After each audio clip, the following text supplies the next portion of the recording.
we'll start now. Morbid obesity and weighing the options. And actually, when we do talk about morbid obesity, we have to weigh our options in almost everything, in deciding how we want to tackle the problem, in deciding which patients require what form of treatment. And we look at what the problem is. Now, the bottom line when we talk about obesity is that energy balance depends on energy intake versus energy expenditure.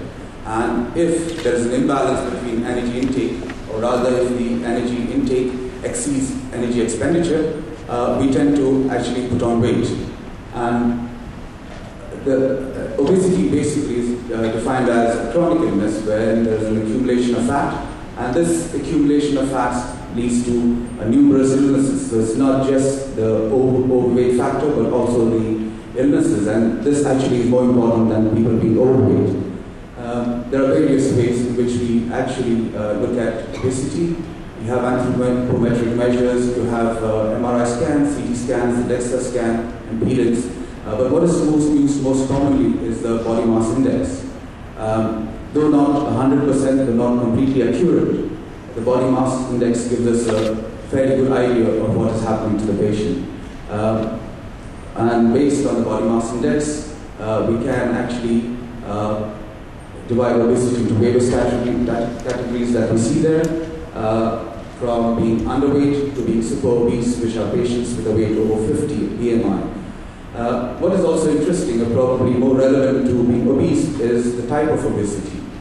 Central obesity, or the android type, or the abdominal obesity is associated with lower morbidities than the peripheral obesity. The scope of the problem now. We have worldwide over 1.5 billion people who are obese. About 30%, 20% of these are morbidly obese.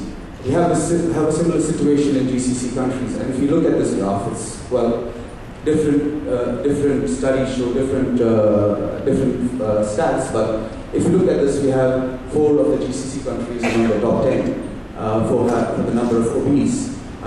Their exact positions vary. In some, Kuwait comes before Saudi Arabia and vice versa, but what's the bottom line is that obesity is a huge problem in the Middle East. It's likely to double in the next 15 to 20 years with what's going on. What is the etiology of obesity? Multifactorial, genetics, environment, lifestyle, but basically I think the two most important factors is excessive intake with an increased storage and decreases expenditure, but usually a combination of both. And then the other factors chip in to give you an obese or morbidly obese patient.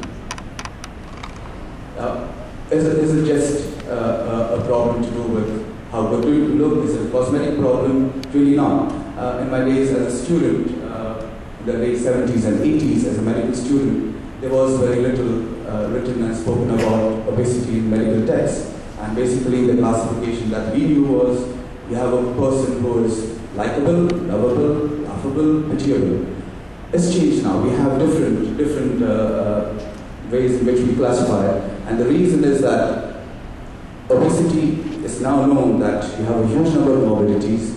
And this is a pictorial representation of what we see. And we see that obesity affects the entire body. From head to toe, we have problems. Including what's very common type 2 diabetes, hypertension, cardiac problems, sleep apnea. But again, once again, the bottom line is quality of life, which is very poor, and the mortality, which is actually very high when people have obesity or morbidly obese. So how do we tackle the problem? Basically, if you look at it, prevention is definitely the best way to treat obesity. But with fast food, the big time advertisements for fast food, fast cars, it becomes sort of a losing battle if you're trying to try and prevent obesity. I think it has to go side by side with treating obesity and obesity-related problems. And once we know that we have a problem on hand, we assess the problem, we assess the patients, and then we decide what we want to do with the patients. And to assess them, we have the body mass index. If we have a patient, we do a diet recall for them, we do a dietetic assessment, definitely a psychiatric evaluation, because a lot of these patients have psychiatric problems for various reasons. They may have eating disorders, they may be depressed, so they have to be evaluated and managed psychologically before we embark on anything interventional. We look at the type of obesity, and then we look at the treatment modalities. We have 3 non-interventional treatment modalities. Diet. Various diets have come into the market or available on the internet. None of them really successful. Drugs, oral statin, which basically prevents absorption of dietary fat, and sibutramine, which suppresses appetite. And lastly, exercise. But what studies have shown, the National Institute of Health and none, is that less than 5% of people who are morbidly obese and who actually embark on a non-surgical weight loss program, less than 5% actually lose weight. Or for those that do lose weight, they have to actually persist and persevere with this lifelong. If they stop, you find that there is a rebound regain in weight. So then you're left with the other option, which is intervention. And these are the interventional options. Studies again have shown that the most sustained way to lose adequate weight and keep your weight low is to actually have surgery. Various surgical options are available. You have the restrictive procedures, you have the malabsorptive procedures, or you have a combination of the two. Which procedures are done actually depends on the type of patient and also on the weight of the patient. I think more will be said about this in lectures that follow. The 2 most commonly done procedures worldwide are the gastric band and the rolled-wide gastric bypass. Amongst these procedures, the gastric band, the vertical banded gastroplasty, and the sleeve gastrectomy are considered restrictive procedures. The rolled-wide gastric bypass, bariatric diversion, or the duodenal switch are the malabsorptive procedures. Some of these actually give you an element of both, like the rolled-wide gastric bypass gives you both restriction and malabsorption, and you can actually vary the amount of malabsorption depending on the length of the malabsorptive limb. Studies have actually shown that in terms of which gives you the best results, to now it's believed that rolled-wide gastric bypass is the gold standard. However, recent studies have shown that the sleeve gastrectomy also gives you good results. And the past studies from Australia and the US, from some centers show that the band gives you good results. But I don't think the last word has been said. So as of now, the rolled-wide gastric bypass is definitely considered to be the gold standard. This pictorial representations of this. This is the gastric band, or the adjustable gastric band, where you create a small pouch up here, which actually forces the patient to eat less. We have the gastric bypass, and once again we see a small gastric pouch with the duodenum, stomach, the rest of the stomach and duodenum bypass. The length can vary. The vertical banded gastroplasty, which again is a restrictive procedure.